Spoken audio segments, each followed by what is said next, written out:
Welcome back to the Magnolia Media Podcast, part of the Magnolia Media Network. I'm your host, Jonathan M. Ruggiero. We were going to start today's podcast with, what every political podcast has been covering for the last several weeks. That is the Donald Trump trial in New York City, especially since Michael Cohen has taken the stand. However, we cannot start there today because of news that has recently broke about Supreme Court Justice Samuel Alito. Yes, we have known for a long time that Samuel Alito is a right-wing activist pretending to be a Supreme Court justice, and it has imperiled our nation. A man who was going to give life to the Supreme Court stepping in and, making Donald Trump president.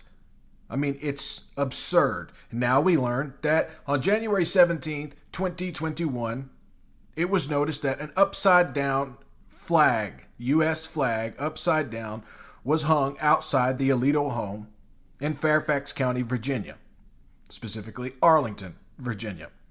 Now, this is very interesting and concerning, as the Alitos, now on the defensive about this, as Alito seems to get very defensive anytime he's questioned, especially after we all know he leaked the Dobbs decision himself, the man personally responsible for stripping women of their bodily autonomy, an extremist, a man who lives in a paranoid world that he has constructed for himself, where his religion is under attack, instead of the actual reality that is his religion is on the attack.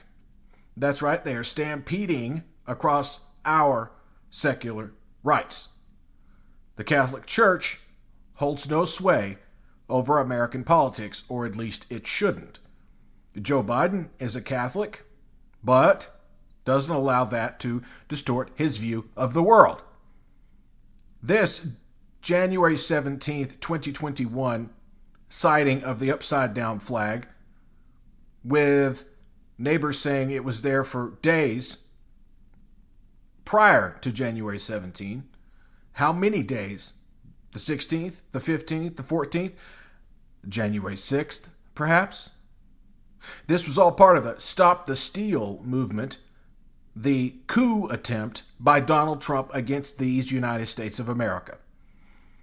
It is as un-American and anti-American as you can get, despite what Trump and his MAGA supporters say, that you got to love this country so much to be a part of the MAGA movement. Actually, you have to hate America.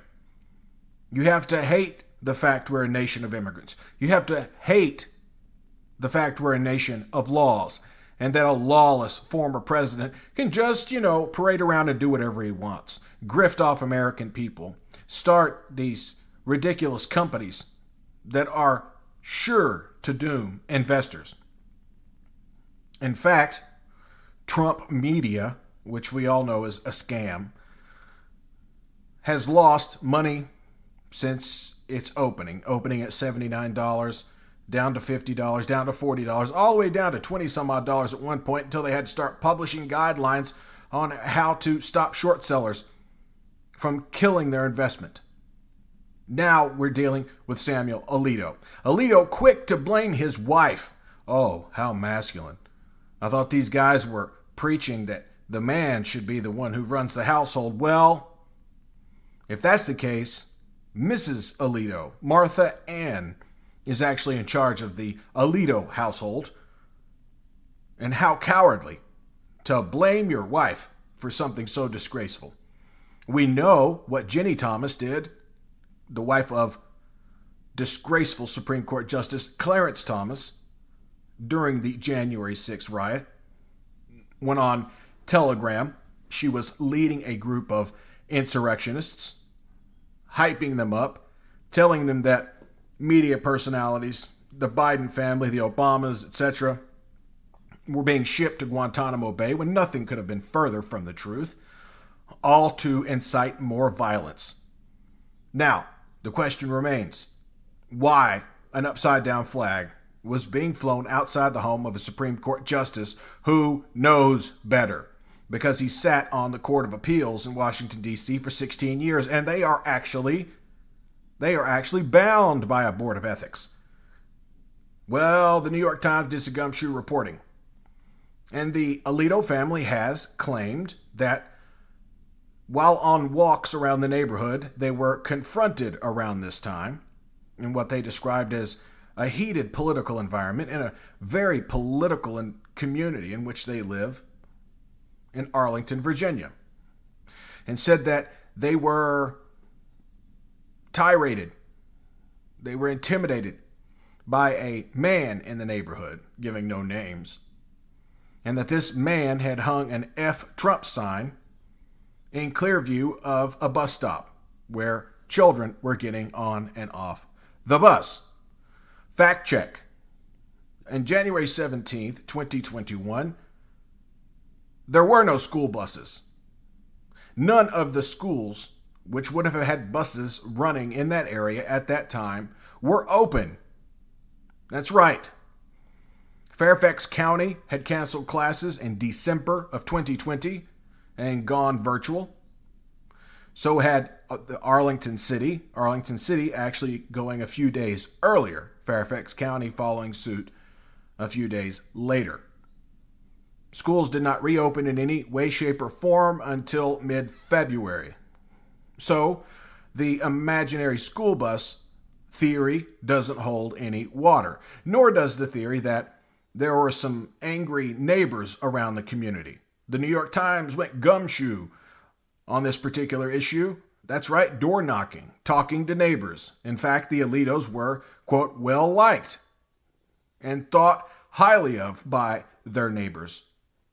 They were quite polite and pleasant people, as one person reported to the New York Times, who seems to be doing their due diligence on this. Alito cannot be allowed anywhere near a case involving Donald Trump, because we know his allegiances are not with the United States, they are not with any code of ethics, and they are certainly not in the best interest of the Supreme Court of the United States. It is now clearer than ever that if given the majority in the Senate, or the next time Democrats have a majority in the Senate that doesn't include scabs like Joe Manchin and Kyrsten Sinema, the biggest disgrace in the United States Senate, a woman who rode in as a Democrat who's turned out to be actually more far right than almost any Republican in the United States Senate, and is soon to be an ex-senator, quick to be replaced by Ruben Gallego, a current member of the House, soon to be senator from the state of Arizona. Now, back to Alito. Alito blaming his wife. Well, that doesn't hold up either, as old Martha Ann being thrown under the bus by Papa Alito just makes this look even worse. So, apparently no neighbor with an F Trump sign anywhere in sight of the Alito house, and no school buses or school children to be picked up by imaginary buses to go to schools that were not open. Now, there's no clarification on the timeline other than the flag was upside down on January 17th. It remained that way for several days after and had been that way for several days before. Those were reports from neighbors on the ground. The New York Times, who I harp on a lot, actually has done a pretty good job of reporting on this. I encourage you to go and check out what they have to say about the neighbors and the reporting that they've done on the ground about the Alito family. We already know about Clarence Thomas and Jeannie Thomas and how they could not possibly be impartial when it comes to ruling on whether or not Donald Trump has, quote, absolute presidential immunity. That he could send SEAL Team 6 out to kill a political rival if you viewed that rival to be, quote, corrupt. And they don't come any more corrupt than Donald Trump, first of all. And essentially end American democracy, making the president a king. They are also unlikely to say, if it's a Republican anyway, that they are limited to just 2 terms, which again doesn't just chip away, but takes a wrecking ball to the American democratic system. We have to do something about Samuel Alito. We have to do something about Clarence Thomas. And if we can muster the will to re-elect Joe Biden and give him a Senate majority, we know the House is likely to flip, almost definitely going to flip, because the key is in New York State.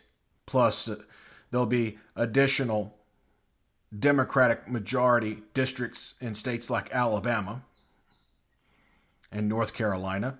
So we shall see. But in the meantime, there is no doubt that the Supreme Court must be expanded to delude the power of these political activists. Now we understand perhaps why Justice Elena Kagan is looking to possibly step down now, while there is a Democratic majority in the United States Senate and a Democratic president, so that at least her replacement will be competent. Next on the Magnolia Media Podcast, we will be diving in a little bit to the coverage of Michael Cohen. But first, some names dropped by Michael Cohen during his cross-examination. When asked by Trump defense lawyer Todd Blanche who his friends' connections were in the media, and asked if he fed favorable stories about himself and Donald Trump to people in the media, he was then asked to name some people who were, quote, friends in the media. And those names: disgraced former anchor on CNN, Chris Cuomo, who was fired for trying to, run a show in prime time on CNN, while also trying to help his brother get out of the lurch he found himself in and hold on to his job as governor of New York, which didn't work out for either one of them. Cuomo fired, now working at News Nation, a right-wing rag, a place where journalists, former TV journalists, go to die. And Andrew Cuomo, former governor of the state of New York, is now we don't know where, just gone. And good riddance to both of them.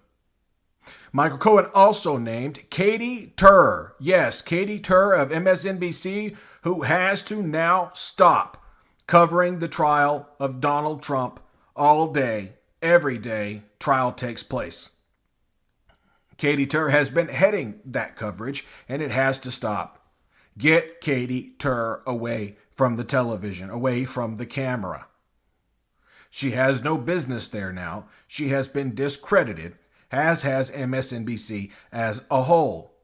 Furthermore, the New York Times, for all the good they've done on the Alito story, they're still stuck with the Wicked Witch of the West, Maggie Haberman.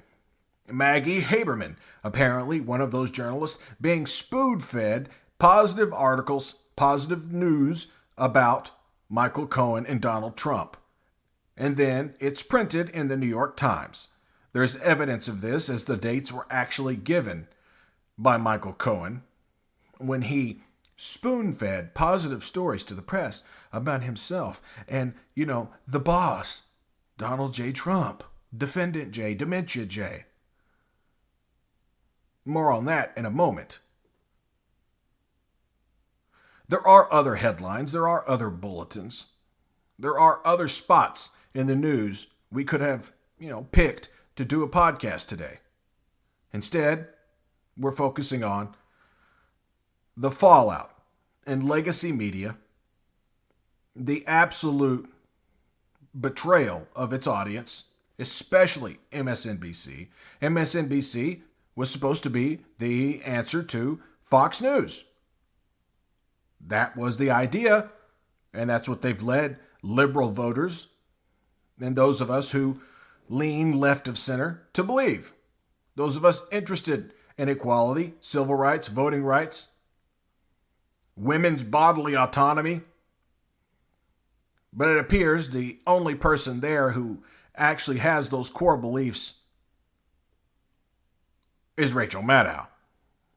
And at times, even that can fall into question. None of these right-wing rags make any real noise. They don't affect us because OANN, Newsmax, and Fox, open quote, news, close quote, tell us in advance that they are biased, that they are right-wing nut jobs, that they're lunatics who'll do whatever the right-wing requests of them. We know that Sean Hannity acted as essentially a media propagandist for the Trump regime when Trump was in office. We know that. We expect that from Hannity, from Tucker Carlson. What we don't expect is for unvetted articles to be published in the New York Times by Maggie Haberman, coming from someone as lowly as Michael Cohen, a former thug, a former bulldog for Donald Trump, a quote, fixer, end quote, for Donald Trump. And he's feeding them stories, and they're taking them and running with them. Katy Turr at MSNBC, same thing. And of course, Chris Cuomo at CNN, who has long since been fired from CNN for another scandal involving his brother, as I mentioned before.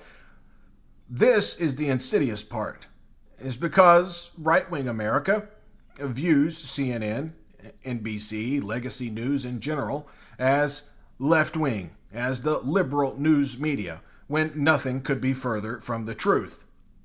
Let's remember, MSNBC has Joe Scarborough on television half the day, with his co-host he just couldn't help but marry, Mika Brzezinski. And this is a man who carried water for the George W. Bush administration. Yes, pro-Iraq, Joe Scarborough. Also, Joe Scarborough got involved in the election of 2000. The Pensacola-based former congressman got involved in 2000, and there is a current podcast up, a podcast by WNYC called On the Media with Brooke Gladstone, looking into what happened in the 2000 election, giving us some insight to what might happen in 2024. And Joe Scarborough plays a prominent role as someone carrying water for the Bush administration. That's Joe Scarborough. Do not be fooled into thinking he is anything more than just that. Joe Scarborough is as crazy a right-winger today as he was then. And I really, really wish that President Biden didn't watch his show every morning. But what choice is he left with? Whatever monstrosity they have over at CNN or right-wing media. That's it. That's all that really exists. I mean, you really expect the President of the United States to sit and watch the Today Show? I mean, does anyone still watch the Today Show or Good Morning America or whatever ABC show is? Or CBS's show? Oh, This Morning, CBS. That's it. They've still got Gayle King hanging around the studio. They got to do something with her. They've got her on contract for millions of dollars, so why not throw her out on TV? You know, put her out there with a former football player and John Dickerson. John Dickerson, actually a fairly decent reporter in my opinion, but, you know, and should be the host of Meet the Press, but they pulled that rug out from under him and instead replaced him with someone who's more robotic. Someone who, you know, will both sides an issue to death. I'm not even sure what happened to Norah O'Donnell. She used to be on CBS This Morning, but that's all gone now too. And enough about that. We don't expect very much from the legacy media, and that's why you're seeing more and more people turn to pro-democratic, non-corporate outlets like Brian Tyler Cohen's shows and constant videos on YouTube, even though many of them are just regurgitated the same information over and over again. There's nothing new about them. There are also the litany of shows now being produced by the Midas Touch Network, started by, of course, the Mysalis brothers, the Legal AF podcast, and people like Glenn Kirshner. Glenn Kirshner, who of course can give us perhaps the best insight to what's going on in any trial after being a federal prosecutor in the D.C. Circuit for 33 years. These are the people who I actually pay attention to. So when a story like the Alito story breaks, just some simple fact-checking has to be done. School buses, school children could see the F Trump sign. The wife was apparently attacked and called the C word by a neighbor when nothing could be further from the truth. The neighbors actually liked the Alitos. And I don't know if it's a mostly conservative or mostly liberal area or neighborhood.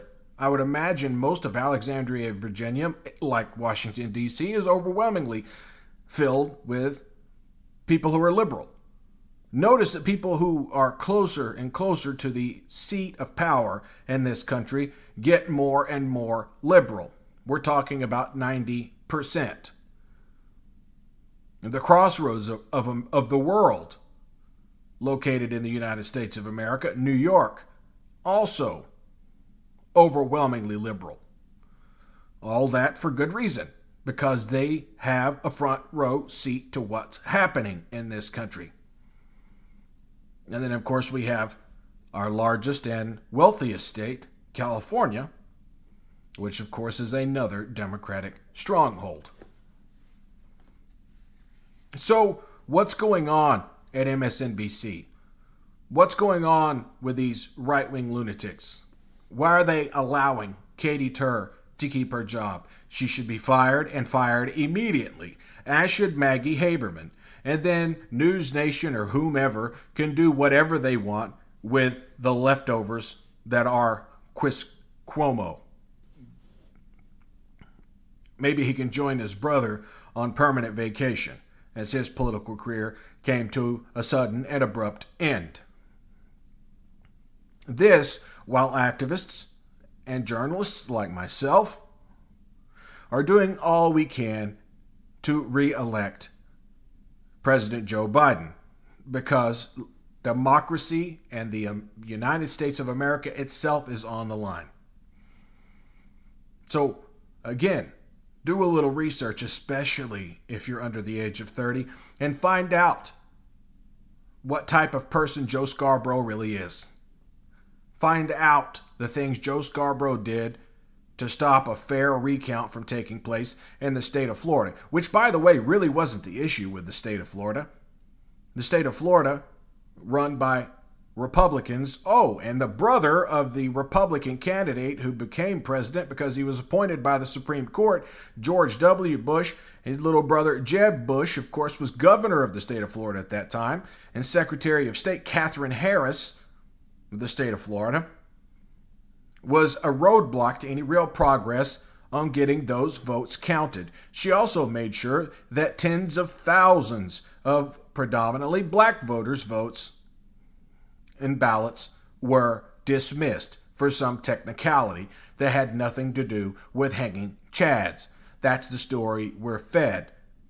But you can run that against the historian, the political historian, Dr. Alan Lichtman. You know, the guy who's been correct about predicting who'd be elected president 10 out of 10 times, including 2000, when he was right about who actually won Florida, Al Gore, but the Supreme Court stepped in and stomped out any opportunity Al Gore might have had to get a fair shake in the state of Florida, and just declared the state of Florida for George W. Bush, despite the state Supreme Court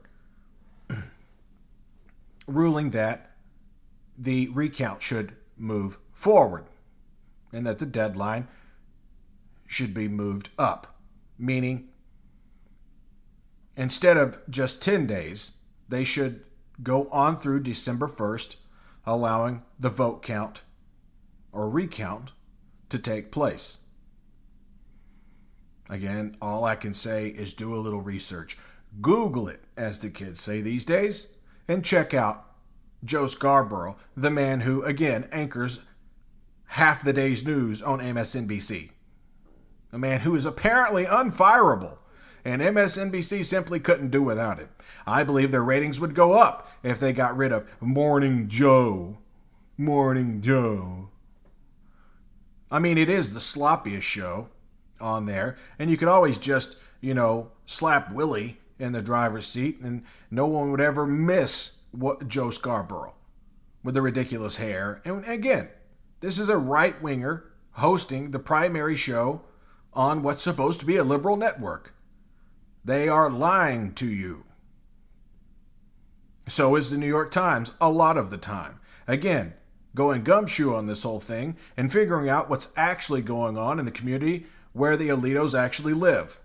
So I tip my cap to them for that, for going gumshoe and figuring out what exactly happened and who this suspicious, non-existent neighbor who harassed Martha Ann Alito, when the truth is we know the Alitos are extremists. Anytime Samuel Alito has felt like nobody would hear, he's let his real feelings be known, speaking overseas at conferences like the religious groups attached to Notre Dame University,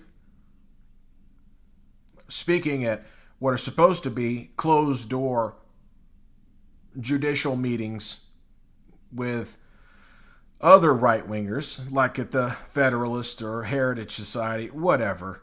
This guy's a nut. So is Clarence Thomas, and they cannot be allowed to rule on any case that has anything to do with Donald Trump, because they cannot be fair or impartial. They are complete sellouts.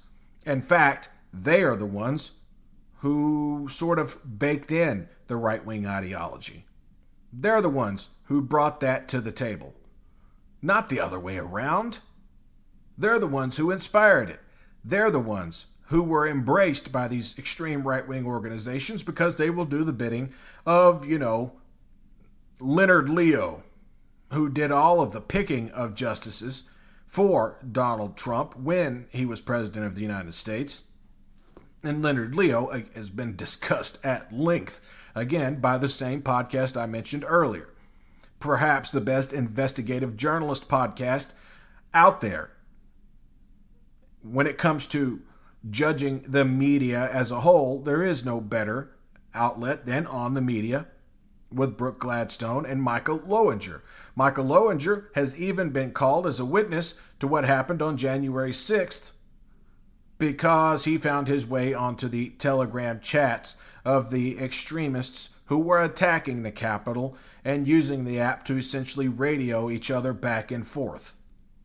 That's right, he embedded himself with the extremists, at least technologically. So back to what would have been our head lead story of the day, and that's Michael Cohen's testimony. My question is, again, at MSNBC, what is going on with Ari Melber?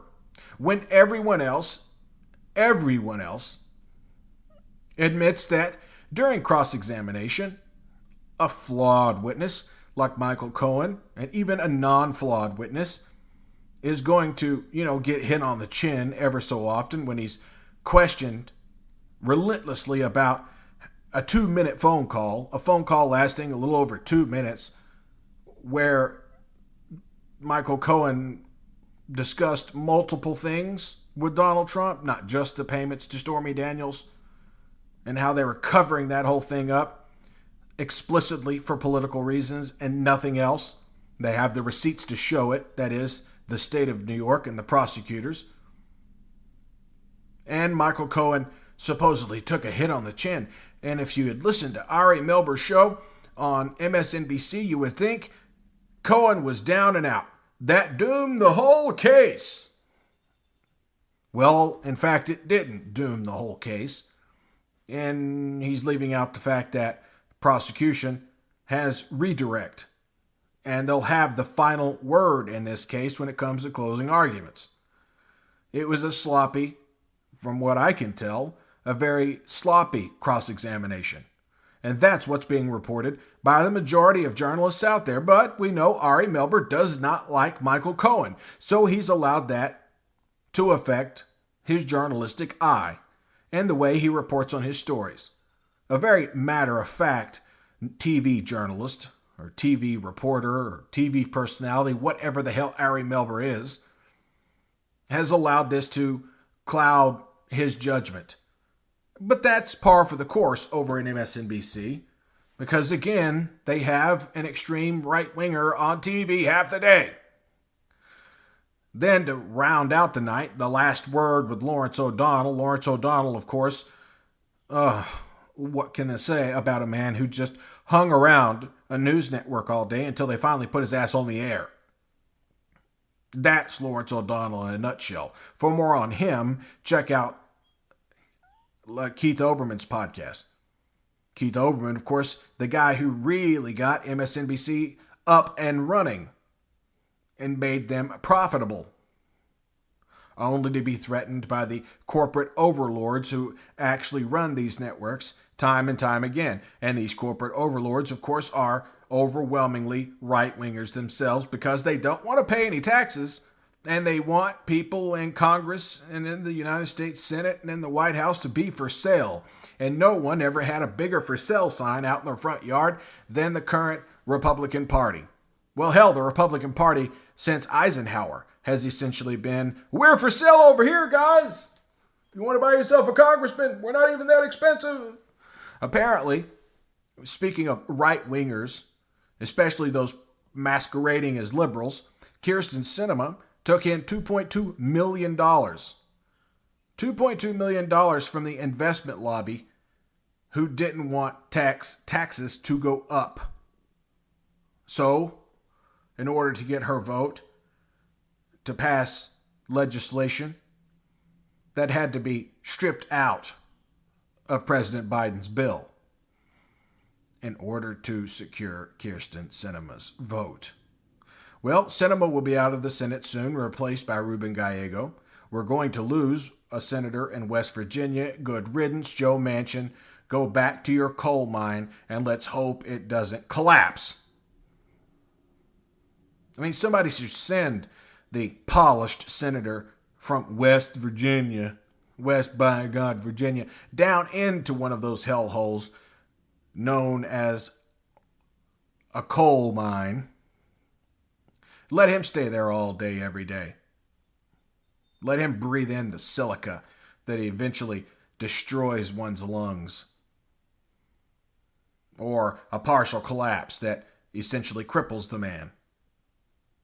That's the life of a coal miner. It's nothing to be celebrated, even in West Virginia, where they, intend to drive electric prices through the roof by forcing coal on the public, despite the fact natural gas is a lot cheaper. And it's not liberals that are destroying the coal industry. The coal industry was doomed when liquefied natural gas became so much cheaper, and obviously we have a lot of it in the United States, as we are now energy neutral. We are energy secure, more energy secure than any nation on earth. But to keep gas prices low, we have to stay friendly with murderous regimes like the Saudis.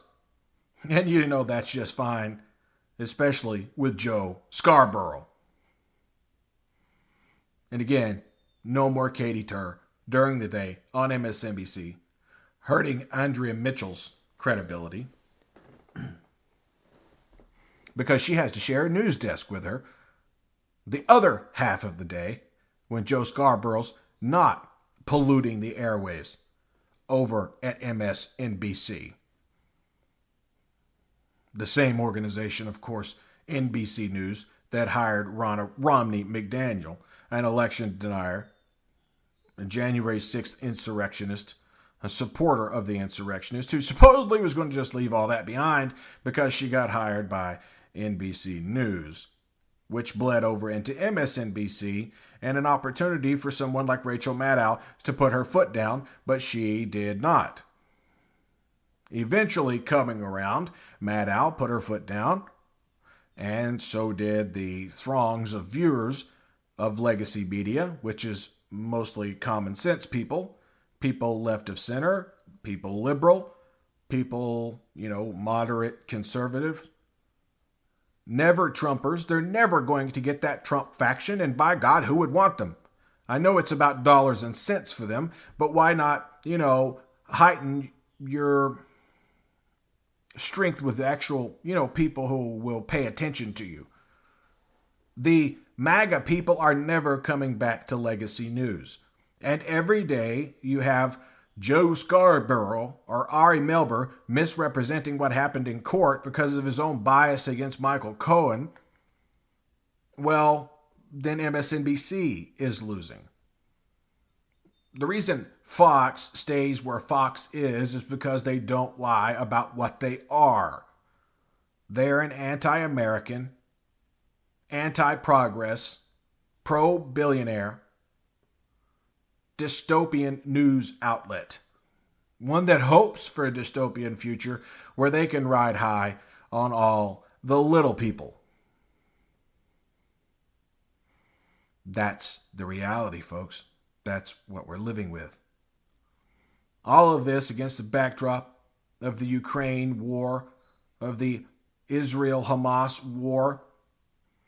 And the question has to be put forward to Bibi Netanyahu, what comes next? The absolute erasure of Palestinians in the West Bank and in Gaza? Is that the only answer that your extreme right-wing government can come up with? We've seen the videotapes, all of us have, the footage of Israeli citizens destroying aid like bottled water meant for the people in Gaza because they are starving to death. We've seen the destruction of buildings. There's nothing abstract about it. It's very straightforward. And something, again, must be done. So, the United States had $360 million to put in a floating bridge. Supposedly, U.S. military trucks are going to be bringing 150 loads of aid per day into Gaza. Those won't be struck by IDF missiles, at the very least.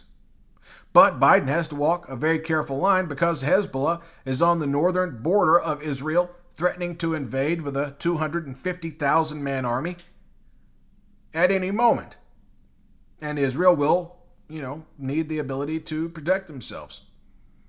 But if they keep on doing what they're doing now, it's going to cost them on the world stage. You have 177 countries voting against them at the United Nations. So in this effort between the United States and the United Nations to push aid, massive amounts of aid into Gaza, they have to allow it to happen and stand down. A ceasefire has to be made there because every time a bomb hits a building, turning it to rubble, for no apparent reason in Gaza, more terrorists are being created. People who otherwise would have never had anything to do with an organization like Hamas are suddenly running into Hamas's arms. In fact, the Palestinian Authority, which runs the West Bank, is now less popular than Hamas among citizens of the West Bank. Make of that what you will. But those are the issues facing the Biden administration. And this concept that we lived in a peaceful world when Donald Trump was president is complete nonsense, especially when they don't give blame where blame is well deserved. Like in March of 2020 when the world changed. To be honest, it would have been a much smaller change to have addressed this in November of 2019 and listened to the experts like Dr. Birx and Dr. Fauci.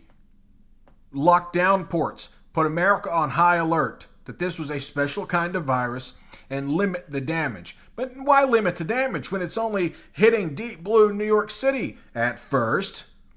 When 30,000 New Yorkers lost their lives to this awful virus, we have to remember that the plague was essentially unleashed on us by Dementia J. There have been plagues around the world that have riddled places like West Africa, Ebola, places like Mexico, H1N1, bird flu, swine flu, again, Ebola. It goes on and on. But those things never leached over into American life and took 1.6 million American lives. It never required trillions of dollars worth of response from the U.S. government. Instead, there were simple measures taken to ensure it didn't make its way to U.S. shores. One of our greatest defense mechanisms is the fact we have the Atlantic Ocean on one side and the Pacific on the other. That's an opportunity we did not heed because America was led by an idiot, a man who came out with a negative job number of 2.1 million when he left the White House. He goes down in history with, the worst presidents ever. Like the president who allowed the Great Depression. And they did nothing about it. FDR was elected, much like Joe Biden, a man interested in the social safety net, a man interested in leveling the playing field, trying to put a progressive tax code in place and get rid of the regressive tax code we have today, which rewards the people who are already rich or people over the age of 60 or 65, who get, by the way, over 60% of the benefits handed out by the United States in the form of tax cuts, in the form of tax cover. The owners versus the workers. Not the business owners necessarily. We're talking about people who own stocks, who own rental properties, people who have major investment because they are owners. And most of them look more like Joe Biden than they do me, for example. I'm 40.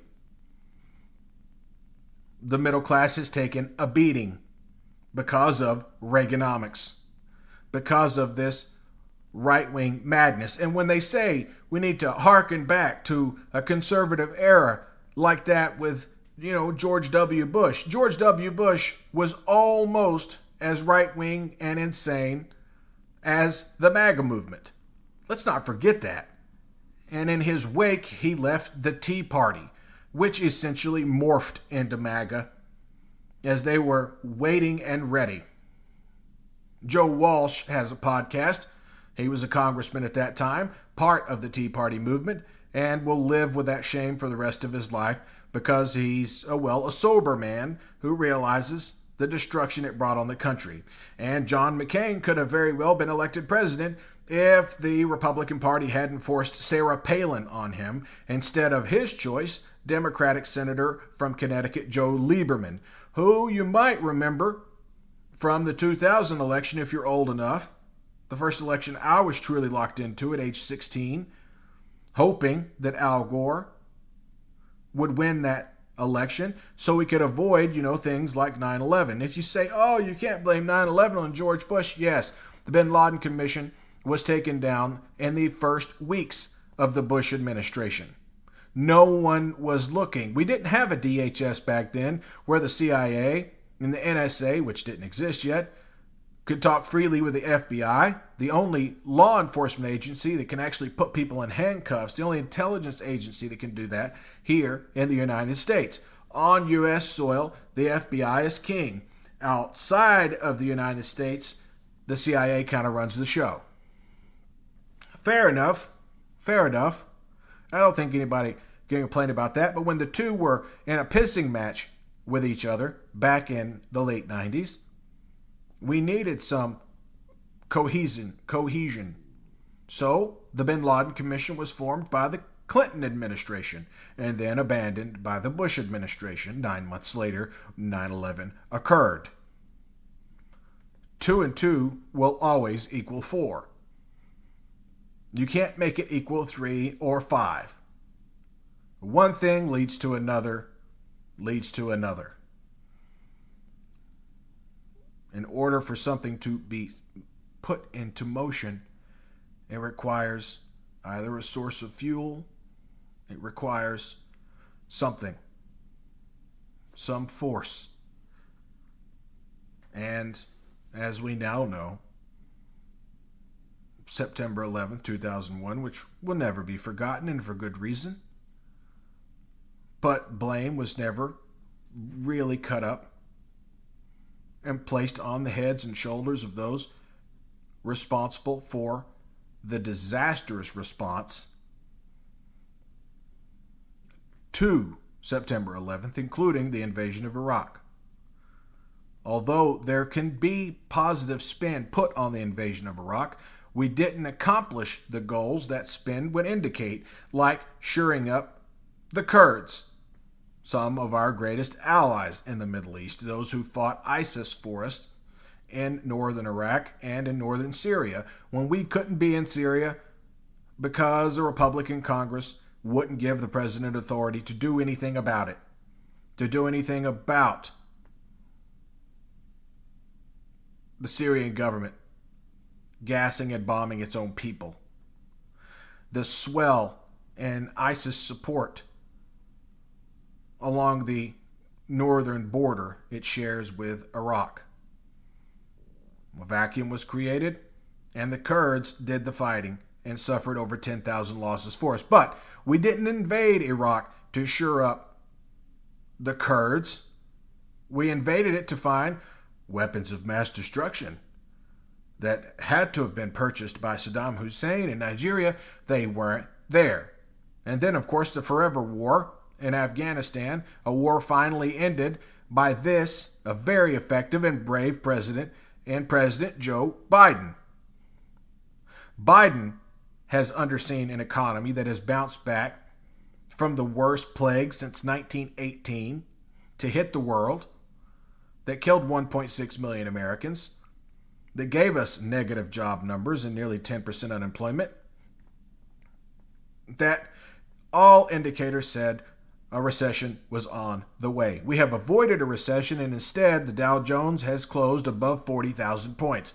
And yes, the New York Stock Exchange is selling merchandise if you need proof. Hats with Dow at 40,000. The S&P 500 up over 5,000 on a daily basis now. Wages outpacing inflation, even though inflation's inching back up a little bit because corporate profiteers can't get enough. News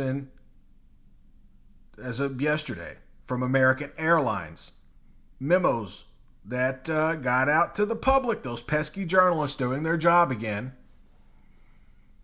It's being reported that the CEO of American Airlines, who was given a new pay package that increased his pay by $32 million, is 1,162 times what, you got it, a flight attendant gets paid. No glamour there when the average starting salary is $27,000 before taxes. So it will be for, that is, a two-person family, say a single mother and a child, they will be living below the poverty level.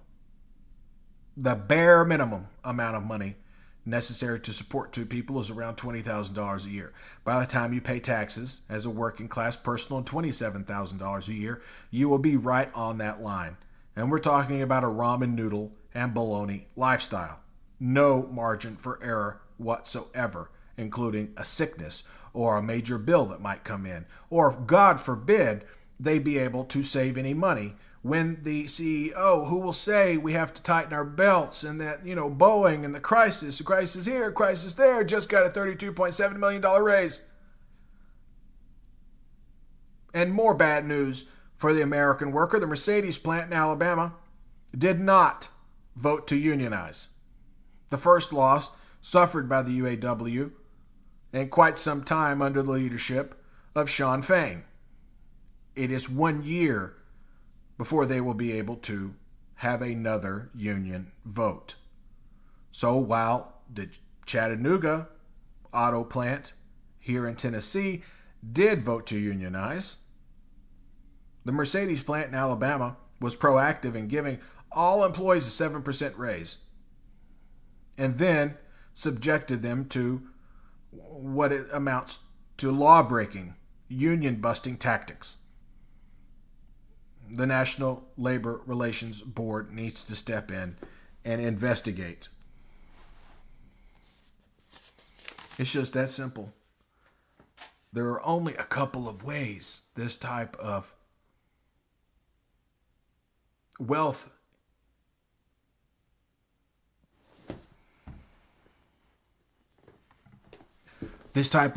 inequality comes to an end. If it doesn't happen in the halls of Congress, in the Senate, and spearheaded by a liberal president like we have today in Joe Biden, then it usually leads to some sort of revolution or war. It's just that simple. The times. And we have 2 presidential debates to speak about. One coming up on June 27. Apparently this is actually going to happen. There will be no RFK Jr. There will be a Trump. There will be a Biden. There will be no audience. And after they have their opportunity to speak, the microphones will be shut off. Now, Trump demanding a drug test of Joe Biden because their hallucination and their paranoid fantasy, Joe Biden was high on cocaine when he gave the State of the Union address. I mean, the bar has been set so low that all Joe Biden has to do is show up to the debate, not keel over, which is far more likely to happen to Donald Trump, to anyone who pays attention to health, and the fact the man looks like he's 90 and is rotting away in a courtroom in New York City. If he's even can get out on, I don't know, a pass for the day after he's sentenced, if this jury finds him guilty, and people are talking like, nothing's going to happen if Trump's found guilty, when Trump's found guilty. We'll see. I don't think it matters either way. What a beating the man has taken. And it was not Joe Biden who did this to Donald Trump. Trump did this to himself. The prosecution would not have chosen Michael Cohen as their lead witness. Donald Trump chose Michael Cohen. That's the type of person Donald Trump wants around him. A man like Michael Cohen, or at least the man Michael Cohen used to be. Because I believe Michael Cohen has truly reformed himself. I think prison and this long period of probation and the loss of his law license shook Michael Cohen right to his core. Thankfully, he had a little money put aside and was able to write his, 2 books, I think now, and to do his podcast and to, piece together a living to take care of his family, even though he's stuck living in a Trump-branded building. Boy, that came back to bite him in the rear end, didn't it? It is really something. This media is going to both sides us right off the authoritarian cliff, and no one is going to do anything about it. Even with podcasters like myself screaming as loudly as we can from our little microphones and our little studios across the country, that's one thing that this network can offer you. I am not an elite. Did not go to an elite university. I have not worked at the White House. I have not been a congressional aide. I simply understand politics and political coverage the way any astute consumer of media understands it. That what we see, what we understand, our pretense to the news is often wrong. That the people we trust to give us the news and to be free to ridicule whoever they want are not actually free. They're handcuffed by corporate money. Case in point, Maggie Haberman, Katy Turr, Chris Cuomo. Or their personal feelings about one person or another, like Ari Melber. Instead of trying to boost Michael Cohen's credibility, trying to help put Mango Mussolini in prison, the reporting was more gloom and doom as Michael Cohen failed. Michael Cohen stumbled. Michael Cohen hit on the jaw, and it probably blew the case for the prosecution. Well, that's not what happened at all. Everyone's going to score a point here or there. Not every point can be scored by the prosecution. They can't, Can't be 100 to nothing, especially with, again, a very flawed witness in Michael Cohen. But I'm pretty sure Michael Cohen doesn't want to go back to prison, and lying would land him back in prison. So let's hope for the best. Signing off for the Magnolia Media Podcast, I'm your host, Jonathan M. Ruggiero. If you like this podcast, you enjoy what we're doing, please check us out at patreon.com/the Magnolia Media Network. Again, patreon.com/Magnolia Media Network. It's $5, and when we have enough people signed up, I'll start doing an exclusive newsletter just for you guys. I really let it hang out. The feedback we've gotten about this podcast is that I'm, very forthright. I just call it like I see it. And what I say here are facts presented to us by major news outlets, those who should be vetting their stories very carefully, making sure they're bringing the American people the facts. After all, they are the fourth estate. And we are trying to do that as well. And so we appreciate you again so much for listening. Please check us out on patreon.com. Like, subscribe, leave us comments. We love them. We get them through our podcast provider, Podbean. Or you can go right to Apple Podcasts, rate our podcasts, and leave a comment there. I get most of them personally. Some of them are read and responded to by assistants here at the Magnolia Media Network, because everyone involved is doing their best to grow this into a media ecosystem. That's what we want. We want everybody who enjoys nonpartisan, and like I said, we are a little left of center, so we are going to give you our opinion sometimes. Our opinion, like, a simple fact that Maggie Haberman should be fired from the New York Times for being spoon-fed stories by a treasonous dictator and his bulldog attorney and fixer. But I digress.